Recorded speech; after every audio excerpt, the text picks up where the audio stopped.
Welcome, Money Supermarket. 안녕하세요. 돈 파는 가게 대표 사원 김강주입니다. 요즘 주식 시장에 대한 논쟁이 뜨겁습니다. 두 가지죠. 과열이다 또는 아직도 상승 여력이 여전하다. 관련해서 최근 열린 지난 1월 다보스 포럼에서 많은 사람들의 이야기가 재밌습니다. 현금은 쓰레기라는 이야기인데요. 세계 최대 헤지펀드 브리지워터 창업자 레이 달리오는 이렇게 말했네요. 현금을 쥐고 있다면 지금 상당히 바보가 된 기분일 것이다. 또한 세계 최대의 자산운용사 블랙록 그 수장인 레리 핑크는 심지어 이렇게 이야기했습니다. 현금은 쓰레기다.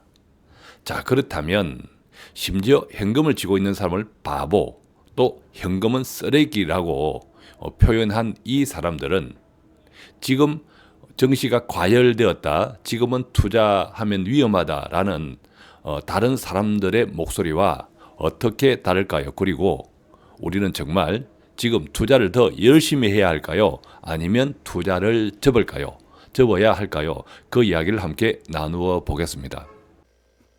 돈 파는 가게를 구독하는 당신은 정말 멋쟁이입니다.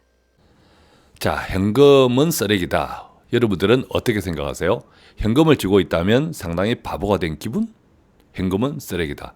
자, 우리가 투자를 하는 이유, 이 자료 정리는 펀드 추천 포트폴리오를 제공하는 분리오에서 이 페이지 자료 정리를 가져온 건데요. 자, 캐시 이즈 킹, 그죠? 현금은 왕이다. 이런 이야기가 있고, 또 반대로 캐시 이즈 트래시, 현금은 쓰레기다. 이런 이야기가 있습니다. 현금이 왕인 때가 어떤 때겠죠? 우리의 기억으로 보면, 우리 한국의 기억으로 보면 IMF 때, 한 20년 전 IMF 때는 정말 현금을 쥐고 있는 사람이 왕으로 대접받았습니다. 그때 무려 20%의 고금리가 가능했던 짧은 시간이었지만 그런 때였죠. 정말 현금이 귀했습니다. 요즘도 현금이 귀한 사람이 있죠. 대출이 많은 분들, 그죠? 은행 이자가 대출 이자 올라가는데 현금이 없으니까 갚지 못하는 거죠. 또 반대로 캐시 이즈 트래시, 현금은 쓰레기다. 지금 현금을 가만히 가고 있으면, 은행에 돈이 있으면 이거는 바보 같은 일이다라는 이야기. 이 두 가지 정말 180도 다른 이야기는 결국 위기에 빠졌을 때는 현금이 최고다. 이 현금뿐만 아니라 현금으로 소위 말하면 안전자산으로 인정되는 현금과 동시에 달러. 그런데 요즘 달러가 어떻습니까? 아직은 약세죠. 이 이야기는 위기는 아니다라는 현실적인 현실적인 결과 주장을 반영하고 있는 현상이 아닐까라는 생각이 듭니다. 그러니까 이 현금만 빼고, 현금은 쓰레기다라고 이야기하는 것은 현금만 빼고 모든 것이 오르고 있다. 따라서 부자가 되기 위해 투자하는 것이 아니라 투자를 안 하면 가난해지기 때문에 투자한다. 따라서 현금을 쥐고 있다는 것은 가난해진다는 것이다. 고로 현금은 쓰레기다. 이런 이야기죠. 자, 이것과 관련돼서 이제 최근에 며칠 전에도 주식이 급락을 했죠. 한국뿐만 아니라 미국, 유럽, 일본까지 다 급락을 했습니다. 심지어 이제 한국 주식은 지난 한 열흘 동안 지금은 좀 회복 국면에 접어든 것처럼 보이지만, 사실은 한 지난 열흘 정도를 이렇게 보면 코스피만 하더라도 2600선을 찍었다가 거의 한 150포인트 정도 쭉 밀렸기도 했죠. 코스닥 역시 마찬가지였습니다. 자, 그래서 그렇기 때문에 지금 어떤 주식 시장은 노란불이다. 자, 이 자료 정리는 자산관리 솔루션을 서비스를 제공하는 포트윈에서 자료 정리가 잘 되어서 그 내용을 조금 이제 가져와 보았는데요. 이것이 너무 조금 이렇게 잘 표현했다. 정말 잘 표현한 것 같습니다. 지금은 노란불이다. 자, 우리가 교통 신호등을 보면 노란불, 또 그죠? 파란불, 붉은불, 붉은 불 이 세 개가 왔다 갔다 하지 않습니까? 노란 불 다음에 파란 불이 나오는 경우도 있고 또한 노란 불 다음에 빨간 불이 나오는 경우도 있습니다. 자, 그렇다면 지금은 이제 노란 불이라고 하면 이 노란 불이 그 다음에는 무슨 불이 될까요? 이것을 우리가 이제 경기 신호, 그죠? 경기 신호하고 이렇게 연관을 시켜보면 경기는 보통 4개 국면, 즉 회복, 확장, 후퇴, 침체로 나뉘어집니다. 이 같은 이 경기를 신호등으로 본다면 이 회복과 확장 국면은 초록불, 그죠? 초록불. 그다음에 후퇴와 침체 국면은 빨간불이라고 분류해 볼 수 있겠죠. 그런데 이 초록불과 빨간불로 넘어가는 중간중간에 바로 노란불이 켜진다는 거죠. 따라서 이 경기 지표가 흔들리면서 시장의 국면 전환에 대한 신호를 바로 이렇게 신호를 보이는 것이 노란불인데 정작 중요한 것은 이 노란불 다음에 어떤 불일까라는 궁금증이 가장 크겠죠. 관련해서 요즘 시장에서 우리가 헷갈리는 것이요. 시장에 헷갈리는 것이 과거에 어떤 일관되게 적용되었던 그런 이론들이 적용이 안 되는 경우가 있기 때문입니다. 자, 첫 번째 이 노란불은요. 그러니까 이제 헷갈리는 거죠. 망가진 필립스 곡선을 이야기하는데요. 이 필립스 곡선이라는 게 뭐냐면 실업률이 높아지면 임금과 물가가 낮아진다. 뭐냐면 우리가 이제 실업률이 높아진다는 것은 실직자들이 많다는 거죠. 그러니까 실직자들이 많으니까 돈이 없으니까 소비를 하지 않습니다. 소비를 하지 않으니까 물건값이 떨어지죠, 그죠? 반대로 실업률이 낮아지면, 즉 고용률이 높아지면 이게 가계 소득이 높아지니까 반대로 이제 소비가 촉진되고 따라서 물가가 높아진다는 것이 필립스 곡선인데 이게 이제 왼쪽에 이제 필립스 곡선이죠. 즉 실업률이 이게 이제 실업률이 이렇게 높아지면 실업률이 많아지면 물가가 그죠? 이게 물가죠. 물가가 낮아진다. 근데 실업률이 이렇게 높아지면 실업률이 낮아진다는 건 뭐죠? 고용률이 높아진다는 거죠. 만약 이 포인트라면 이 포인트에서 물가는 높아지는 거죠, 그죠? 물가는 높아지. 근데 이 필립스 곡선이 지금은 망가졌다. 무슨 말입니까? 실업률은 높아지는데 실업률이 높아지는 게 요즘 이제 경기가 좋아졌으니까 특히 미국 같은 경우 실업률이 낮아졌다는 거죠. 실업률이 낮아졌다, 고용이 높아졌는데도 물가가 오르지 않는다. 이게 이제 인플레이션이 고용률이 증가하는 것에 비례해서 그만큼의 속도로 물가가 높아지지 않고 있다. 이것이 바로 이제 우리가 헷갈리는 필립스 곡선. 이것이 또한 우리가 지금 주가나 투자 시장 전망을 헷갈리게 만드는 노란불 가운데 하나라는 거죠. 그런데 이 어떤 지표에는 필립스 곡선만 있는 것이 아니고 이 필립스 곡선이 헷갈릴 때 바로 대안 지표가 있다고 합니다. 그 대안 지표가 곧 우리가 산출갭이라고 하는데 산출갭이라고 하는 이 산출갭은 실질 GDP와 잠재 GDP 간의 차이를 의미한다고 합니다. 좀 어렵죠, 그죠? 실질 GDP와 잠재 GDP. 이제 잠재 GDP는 여기서 이제 잠재 GDP는 물가의 상승 압력 없이 성장할 수 있는 최대 성장률, 어떤 의미에서 순 성장률의 최대치라고 하겠죠. 물가가 높아지면 뭐죠? 매출이 높아지니까 전체적인 볼륨이 올라갑니다. 볼륨이 올라가니까 그 자체가 GDP를 끌어올리는 거죠. 볼륨이 올라가니까.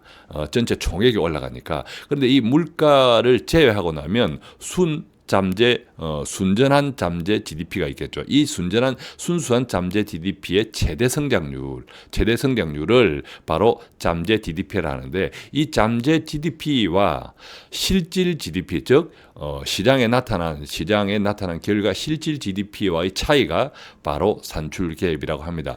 그런데 이 실질 GDP 마이너스 잠재 GDP가 플러스이면, 즉 실질 GDP가 잠재 GDP보다 더 높으면 어떤 현상이냐? 능력 이상으로 생산하고 있다.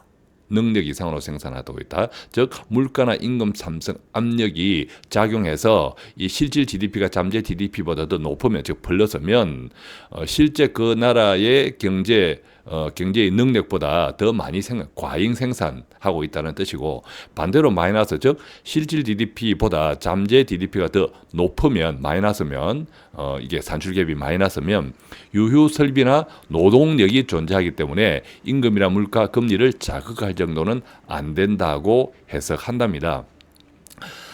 그런데 이 산출갭이 작년까지 마이너스였다는 거죠.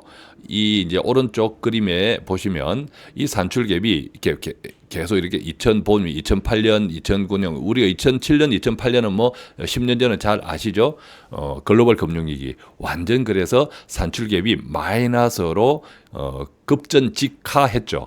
반대로 그 이제 10년 글로벌 금융위기가 오기 이전에 보면 산출갭은 플러스입니다. 즉 우리 경제의 능력 이상으로 부풀려주 이렇게 거품이 있었다는 건데, 이것이 거품이 쫙 2007년 8년에 빠지면서 이 산출갭이 마이너스로 내려갔다는 거죠. 그런데 이게 이 그래프 보시면 지난해까지 2017년까지도 이 산출갭이 여전히 마이너스다, 그죠? 2017년까지도 여전히 마이너스, 계속 성장하고 있었지만 2017년까지도 이 산출갭이 마이너스라는 것에 한번 주목해 보시고요.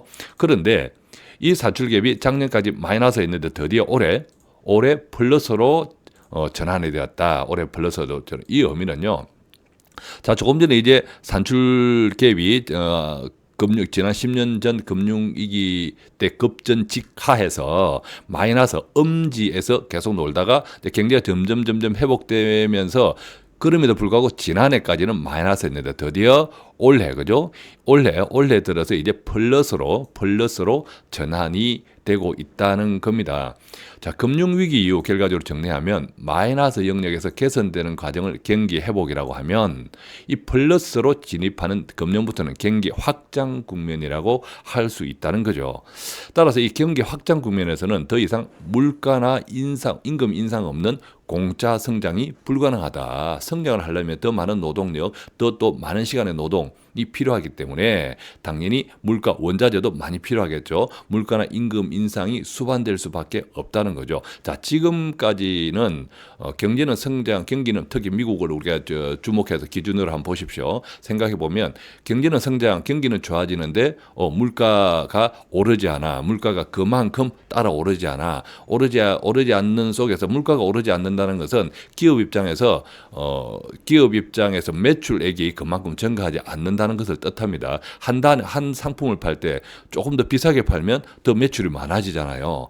그런 속에서 금리가 올라가면 나중에 이야기하겠지만 기업들의 제조 원가가 올라가면서 물건값은 이렇게 매출은 오르지 않는데 오히려 기업이 오히려 힘든 상황에 빠질 수도 있다는 거죠. 그런데 이제 2018년 올해부터 드디어 바로 산출갭이 플러스 경기 확장 국면으로 이제 진행되고 있다, 이런 이야기입니다. 그러니까 여태까지 조심조심하게 올렸던 바로 금리 인상이 더 빨라질 수 있다. 이제 물가가 확실히 오른다라는 전제에서는 금리 인상이 더 빨라질 수 있다. 그런 면에서 미국에서 올해 3차례가 아니라 4차례 정도 금리를 인상할 수 있다라고 나오는 배경이기도 하답니다. 자, 그런데 덧붙여서 IMF가, 그죠? 우리 IMF 하면 좀 싫은, 지긋지긋한 그런 기억이 있죠. 이 IMF가 2018년 올해 세계 경제 성장률을 3.9%로 상향했는데, 이게 상향했다는 게 중요합니다. 무슨 의미인가 하면 그 전에 어떤 경제 성장률 전망치보다 약 0.2%포인트 정도 높였다는 거죠. 긍정적으로 보고 있다는 거죠. 이것은 세계 전체적으로도 약 0.2%포인트 정도 전망치를 상향 조정했고, 선진국은 보면 오히려 0.3%, 즉 세계 평균보다 더 이제 플러스 가산점을 주었네요. 미국은 보십시오. 미국은 오히려 플러스 0.4 정도 더 가산을 했고, 독일은 0.5 정도, 또 일본도 0.5%포인트 더 가산을 했습니다. 반대로 이머징은 워낙에 이제 이렇게 높으니까 다른 나라들에 비해 4.9니까 뭐 그대로 유지했고 중국은 플러스 1 정도 또한 브라질도 0.4 정도 아시안 전체 한 0.1 정도 상향 조정을 했습니다. 주목하실 것은 이머징도 그렇고 이 인도도 높죠, 그죠? 대단히 높기 때문에 전망치 변동이 별 없습니다만 이 이머징과 인도보다도 낮게 전망했던 쪽들은 다 높게 IMF가 상향 조정했다는 겁니다. 자, 그러니까 우리가 지금 여러 가지 이렇게 투자 시장에 약간의 노란불이 켜졌다라고 할 때 이 노란불이 빨간불로 갈 것이냐 아니면 초록불로 노란불 다음에 갈 것이냐라는 이 지표들을 그것들을 예상할 때 바로 IMF 조금 전에 또 대한지표 산출갭이 오랫동안 마이너스로 있었던 것이 이제 플러스, 즉 경기가 확장 국면에 진입했다. 이것들이 노란불 다음에 어떤 불로 이어질까 하는 것에 좋은 참고 지표가 되지 않을까 하는 생각이 듭니다. 지금 여러분께서는 돈 파는 가게와 함께 하고 있습니다. 자, 두 번째 노란불은 다보스의 경고입니다. 자, 앞서도 잠시 이야기했지만 지난 23일 날 현지 시간입니다. 스위스 다보스에서 개막한 세계 경제 포럼, 다보스 포럼이라고 하죠. 뭐 다보스 포럼은 세계 경제 석학들 또 투자 투자 기재라고 부르는 사람들이 자기들끼리 포럼 하는 겁니다. 근데 그 이야기가 굉장히 중요하죠. 근데 이 다보스에서는 숱한 이렇게 많은 경고들이 나왔습니다. 한번 몇 가지 것들을 살펴볼까요? 또 한 번의 붕괴를 겪게 될 것이다. 또 한 번의 붕괴를 겪게 될 것이다. 모든 시장 지표가 리먼 브러더스 사태 이전의 위기 상황과 매우 유사하다. 또 다음 금융위기는 예기치 못한 자본시장에서 촉발될 가능성이 크다. 사상 최고치를 기록 중인 증시와 사상 최저치에 가까운 변동성의 조합은 장기적으로 지속 가능하지 않다. 그죠? 좀 이렇게 두려운 이야기들을 하죠. 너무 많은 기업들이 부채와 저금리에 의존하고 있다. 맞죠, 그죠? 투자자들이 무감각해지고 있다.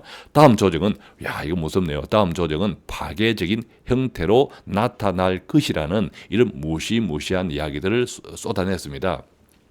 그런데 냉정히 한번 살펴볼까요? 냉정히 살펴보면요, 이 또 한 번의 붕괴 없는 자본주의 성장은 없습니다. 늘 붕괴와 재건, 성장과 다시 붕괴. 이것이 이제 경기 사이클하고 경기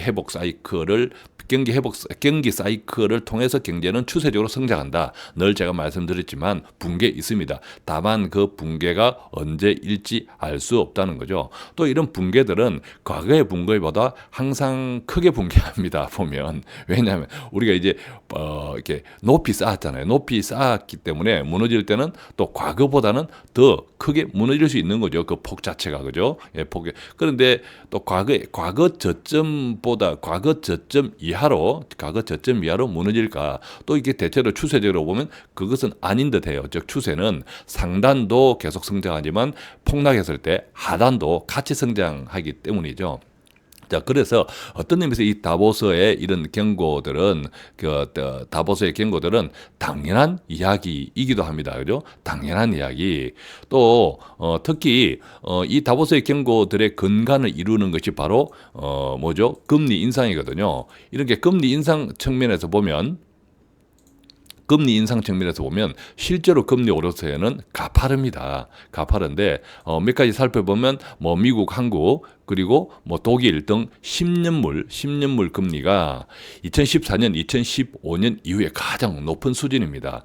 자, 금리가 더 오르면요, 위험 자산인 주식에서 안전 자산인 국채로 자금 이동 가능성이 증가합니다. 자, 제가 방송에서 코스톨라니의 금리 모형, 즉 달걀 모형을 이야기했는데 기억하시는 분들은 기억하시겠지만 금리가 너무 오르면 결국 위험 자산인 주식에서 안전 자산인 채권으로 옮겨간다. 예금 쪽으로 옮겨간다. 가져간다 이야기 드렸죠. 그래서 이 국채 금리 상승이 회사채 금리 상승으로 이어지면서 기업 실적 또한 악화됩니다. 즉 기업도 계속 돈이 필요한데 금리가 계속 오르면 뭐죠?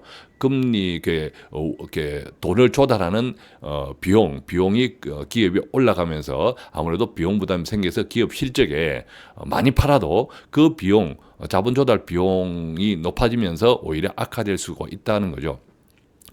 지난 1월 29일 한국 코스피도 2,600을 찍었는데 그 이후 일주일 동안 내가 영업일 기준 일주일 동안 약 150% 정도 급락했죠. 이때 미국, 유럽, 일본 등 세계 주요 증시도 함께 폭락했다는 겁니다.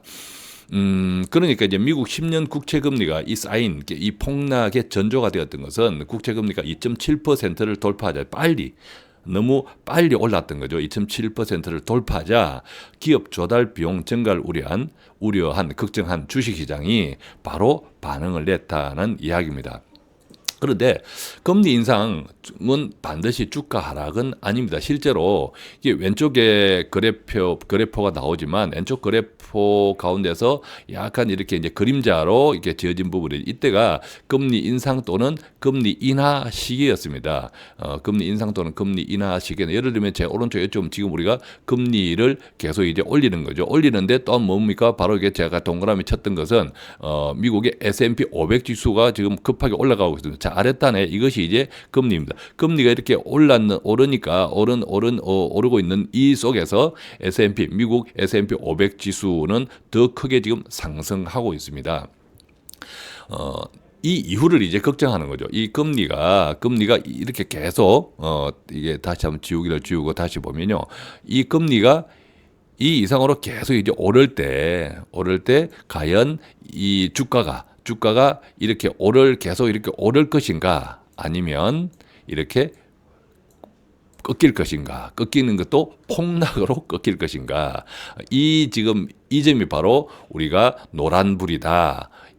청색으로 갈 것이 초록불로 갈 것이냐 빨간불로 갈 것이냐 하는 이게 노란불이다. 이런 지금 이제 갈등들이 있는 거죠. 그렇지만 중요한 것은 금리 인상이 된다고 해서 반드시 주가 하락은 아니다. 조금 전에 이런 이제 음영으로 표시된 이런 것들을 보시면 어떤 때는 금리 인상을 했는데도 불구하고 주가가 상승했습니다. 사실 지금이 그런 시기이기도 하죠. 그런 시기이기도 합니다.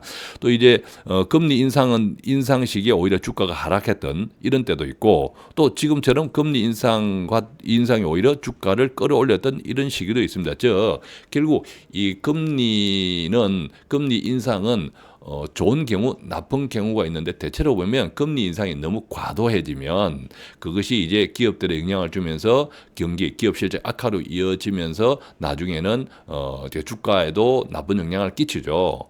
자, 이때 코스톨라니의 금리 모형, 달걀 모형을 다시 한번 기억해 보시면 결국 금리 정점에서 하락하는 시기에는 주가 역시도 같이 빠지더라 이렇게 이해하면 좋겠습니다. 그러니까 지금은 좋은 금리 인상은 뭐죠? 기업 경기에 수반한 금리 인상 당연한. 그런데 그것이 너무 지나칠 때가 이제 조심해야 한다는 거죠. 자, 그런데 이 금리 인상의 진원지는 바로 미국입니다. 미국이 금리 인하, 즉 돈을 확 풀면서 금리도 떨어뜨렸지만 또 지금 풀었던 시장의 유동성, 돈 이것을 이렇게 다시 회수하면서 금리 인상을 이렇게 촉발하는 쪽은 바로 미국이죠. 또한 미국은 어떤 데입니까? 세계 경제의 공장이죠. 따라서 세계 모든 투자 시장의 시작과 끝이 현실적으로 미국이라는 거죠. 그러니까 우리가 금리 인상의 진원지가 미국이다. 이 미국의 지금 현실이 어떤가라고 살피는 것은 대단히 금리 인상을 예측을 하고 또 이것이 투자 시장에 어떻게 반영될 것이를 예측하는 즉 지금 노란불에서 초록불로 갈 것이냐 빨간불로 갈 것이냐를 판단하는 대단히 중요한 바로미터적 기준이 되겠죠. 자, 미국은 사상 유례 없는 고용난이 뭐죠? 시름난이 아니라 고용난. 사상 유례 없는 고용난을 겪고 있습니다. 몇 가지들 보면요. 뭐 최근 자료입니다. 지금 자료라고 보시면 돼요. 고용주 25%가 숙련공이 계속 이제 공장을 가동 생산성 있게 돌려야 되는데 숙련공을 찾는데 어려움을 겪고 있다. 이제 고용주 22%가 그러니까 숙련공을 찾으려고 하면 돈을 많이 줘야겠죠. 따라서 임금 인상 계획이 있는 기업이 24%에 달했다. 이것은요.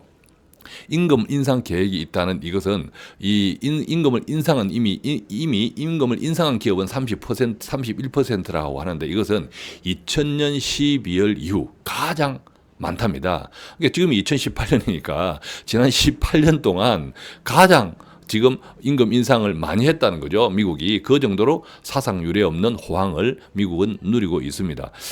따라서 이렇게 신규 채용 계획을 세운 기업도 전체의 20%에 달하고요. 미국 자영업연맹 즉 NFIB가 조사를 시작한 이후 신규 채용 계획을 세운 기업이 전체 20%에 달했다는 이 비율은 이 중소기업의 채용과 임금 지급이 가장 높은 수준을 나타내고 있다. 이 정도로 미국은 지금 사상 유례 없는 경기 회복 국면에 있다라는 겁니다. 자, 그렇다면 이 동시에 그로 인해서 이 팽배한 경기 낙관로, 앞으로의 경기도 상당히 낙관하고 있는 이 지수 역시도 지금 최고 수준에 도달해 있다고 합니다. 지난해 12월 달, 즉 2017년 12월 달 중소기업의 이 경기 낙관 지수가 104.9를 찍었다고 하는데요. 이것은 1983년 7월 달, 1983년 7월이 108, 그 이후에 가장 높았던 것이 바로 107.5였다는데 이것이 지난해 11월이었대요. 그것보다는 다소 소폭 하락했지만 여전히 경기 낙관론이 확산되어 있다. 이제 경기 낙관 이 그래프입니다. 보시면 2004년 이후 2010년까지 쫙 빠졌다가 이때 우리가 기억하는 뭐 글로벌 금융위기가 있었죠. 그 뒤에 이제 계속 지속적으로 이제 회복되고 있죠. 회복되고 있다가 여기에 조금 또 다 빠졌다가 여기 조금 빠졌다가 다시 그죠? 다시 이제 회복 국면에 있다. 이것들이 이제 미국의 적극적인 감세 정책, 또 제조업, 또 보호무역 이런 등등 트럼프 정부에서 그냥 가열차게 그죠? 힘있게 드라이브하고 있는 그런 영향들이 아닌가라는 생각이 듭니다. 자, 따라서 결론적으로는요. 지금 우리가 이게 노란불이냐? 노란불에서 초록불로 갈 것이냐 붉은불로 갈 것이냐 이것은 결론적으로 금리 인상이 문제가 아니다.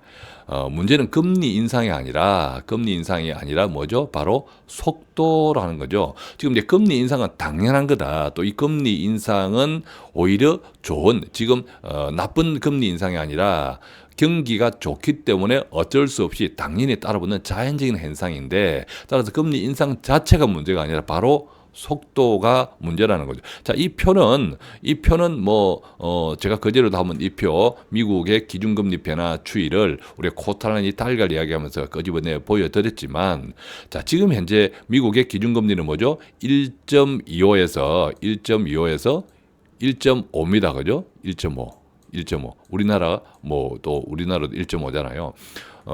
이 1.25에서 1.5는 2007년 10년 전 꼭지를 찍었던 금리 고점을 찍었던 5.25 한참 모자랍니다. 즉 뭐죠? 아직도 금리는 역사상 저점이라는 거죠. 아직도 금리는 역사상 저점이기 때문에 이 금리가 지금 높아서 경제가 투자 시장이 뭐 큰 위험에 빠뜨리겠다. 지금은 아니라는 거죠. 오히려 속도 조절, 속도가 너무 급하니까 조금 시장이 당황하고 있다.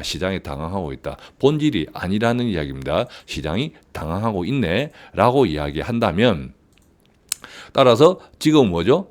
문제는 금리 인상이 아니라고 우리가 한다면 지금은 바로 노란불이지만 지금 제가 이게 두 가지 표를 가지고 했습니다. 이렇게 두 가지 표를 이렇게 잘라 두었는데요. 단순합니다. 자, 우리가 일반 투자자들은 주로 이때 들어갑니다. 이때 들어가요. 이때 들어갑니다. 일반 투자자들은. 이때 이제 확실한 주가가 이제 조금씩 이제 올라갈 때는 오히려 더 지켜봅니다. 혹시나 다시 또 주저앉을까봐. 그런데 이제 어느 정도 확신을 가지고 주가가 과열 국면에 오를 때 이때 확신을 하고 들어가는데 반대로 이야기하면 이때의 과열은 바로 일반 투자자들이 달려들면서 생기는 과열이라는 거죠. 자, 이 과열의 끝에 가면 바로 이 점, 이 끝에 꼭지점을 가면 그 이제 이상 이제 떨어지는 그림을 우리가 예상할 수 있죠. 자, 코스톨라니의 탈갈도 마찬가지입니다. 자, 여기가 이제 금리 정점이고 이 반대편이 이 180도 반대편이 금리 저점이겠죠. 자, 지금은 이쪽 국면입니다. 경기가 확장되는 국면. 이쪽에서 이쪽 국면 사이에 지금 주식에서 예금으로 옮겨다. 그러니까 준비하라는 거죠. 왜? 이 이후가 되면 금리 정점 이후가 되면 주가 바로 이 부분이죠, 그죠? 주가가 떨어질 수 있으면 기업 실적이 금리가 너무 고금리가 되면 악화되면 떨어질 수 있으므로 주식에서 예금으로 조금 안전 자산으로 옮겨가야 된다, 준비를 해야 된다라는 이야기인데 뒤집어 이야기하면 바로 우리의 투자의 성패는 현실적인 투자의 성패는 바로 이 구간에서 있다는 거죠. 현실적인 투자의 성패는 또한 이 구간에서 있다는 겁니다. 왜? 이때가 주가 고점이거든요. 그죠? 주가 고점이. 또 우리는 어쩔 수 없이 이 지점에서 지금 일반 투자자들은 들어갑니다. 이게 현실입니다. 현실이라면 이제 이 고점에서 언제가 고점일자, 그 고점에서 이상적으로 이야기하면 딱 고점 직전에 나오는 것이 제일 좋겠죠. 그래서 그런 측면에서 보면 우리가 고점이 언제인지를 이렇게 이해하고 예상하는 것이 굉장히 중요한 시즌이다. 그래서 이상적으로 하면 고점 바로 직전에 근데 요즘은 이제 금리가 어떻게 움직인다, 앞으로 금리 추이가 어떻다, 제가 말씀드렸지만 금리는 무엇하고 거의 같이 움직입니까? 맞습니다. 경제 성장률하고 같이 움직이죠. 그러니까 금리 고점은 바로 경제 성장률의 고점이다라고 이해한다고 하면 한국의 경제 성장률 또 미국의 경제 성장률의 고점은 대체로 뭐 한 3% 정도 됩니다. 그러니까 3% 뭐 전후 정도가 금리 고점이라고 생각한다면 우리가 금리의 속도만 인상의 속도만 그걸로 각 정부들이 잘 조절해 나간다면 그래서 누구든 이 투자 시장이 붕괴되는 것을 걱정은 하지만 원치는 않습니다. 원치는 않기 때문에 아마 이제 금리의 속도 문제, 금리 인상 시기가 조금 조절되지 않을까, 조절이 되어질 수밖에 없지 않을까, 이런 생각들, 이런 기대를 가지는 것이 바로 지금까지 이야기해드린 그런 이유랍니다. 따라서 지금 시즌을 놓치지 않으면 좋겠습니다. 지금 시즌은 어떤 시즌이냐고요? 바로 이 시즌입니다. 지금 시즌을 놓치지 않기를 원합니다. 그리고 또한 반대로 정말 고점, 그죠? 고점을 잘 이렇게 지켜보면서 또 적절하게 빠져나와야 되는 그 전략도 동시에 잘 수립해야겠죠. 자, 그래서 정리해 보면 자, 하락장을 피하지 못하면 모든 수익은 물거품이 됩니다. 그죠? 하락장을 아까 이제 금리 고점, 즉 주가 시장의 고점, 그 다음에 폭락, 극단적으로 이야기하면 그것을 피하지 못하면 그때까지 벌어놨던 돈을 다 까먹습니다. 반대로요. 조금 전에 이 상승장, 우리가 일반 투자자는 어쩔 수 없이 과열 국면에서 들어가고 그 일반 투자자들 그 국면에서 들어가니까 또한 과열이 되는 같은 이야기인데 이 상승장에서 이익을 얻지 못한다면 그동안 모든 인내심은 또한 물거품이 된다는 거죠. 그러니까 반대로 하락장을 피하지 못하면 모든 수익은 물거품이 되고 또 반대로 상승장에서 이익을 얻지 못하면 그동안의 모든 인내심은 물거품이 됩니다. 따라 지금의 장이 어떤 장이고 이때 우리는 어떤 행동을 해야 된다는 것을 선택해야 된다는 거죠.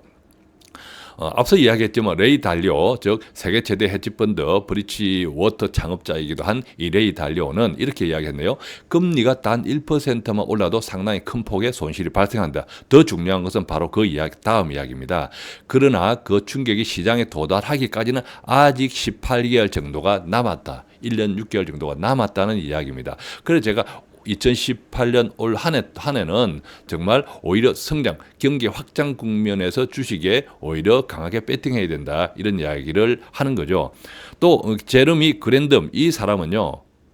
2000년 IT 버블, 2008년 하락장을 정확하게 예측했던 몇 안 되는 투자의 거장이기도 합니다. 제리미 크레이. 이 사람도 향후 2년 안에 거대 버블이 형성되고 또 터질 수가 있다고 이야기했습니다. 무슨 이야기입니까? 자, 아까도 얘기했지만 버블 터지는 거 항상 있습니다.